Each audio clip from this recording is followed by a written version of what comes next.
નમસ્કાર, આપ જોઈ રહ્યા છો ફાસ્ટ ન્યૂઝ ગુજરાત। આજના મુખ્ય સમાચાર પર નજર કરીએ તો આજે ગુજરાત વિધાનસભામાં નાણામંત્રી કનુભાઈ દેસાઈએ વર્ષ 2026-27નું ઐતિહાસિક બજેટ રજૂ કર્યું છે। આ બજેટમાં કોઈ નવો ટેક્સ લાદવામાં આવ્યો નથી, જે મધ્યમ વર્ગ માટે રાહતના સમાચાર છે। ખાસ કરીને ગ્રીન ગુજરાત મિશન હેઠળ રિન્યુએબલ એનર્જી માટે 5,000 કરોડની ફાળવણી કરવામાં આવી છે। ગુજરાત બજેટ 2026-27। સૌ પ્રથમ વાત કરીએ ગુજરાતના બજેટની।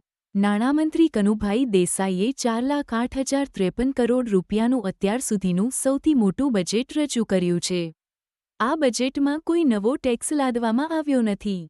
ખેડૂતો, યુવાનો અને મહિલાઓ માટે અનેક કલ્યાણકારી યોજનાઓની જાહેરાત કરવામાં આવી છે।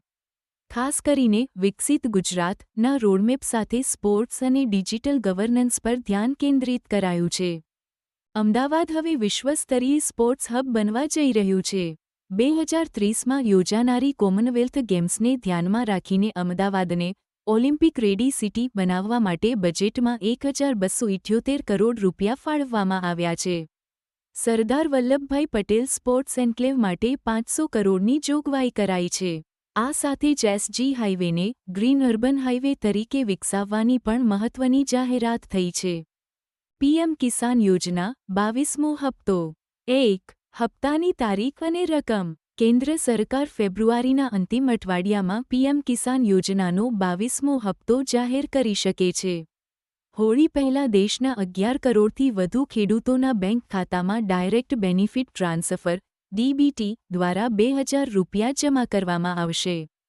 2. ઈ-કેવાયસી અને લેન્ડ સીડિંગ। જે ખેડૂતોએ હજુ સુધી પોતાનું ઈ-કેવાયસી પૂર્ણ નથી કર્યું અથવા જેમના જમીનના દસ્તાવેજો પોર્ટલ પર અપડેટ નથી, તેમને આ 2,000 રૂપિયાનો લાભ મળશે નહીં। હપ્તો મેળવવા માટે આધાર લિંક્ડ બેંક ખાતું હોવું પણ ફરજિયાત છે।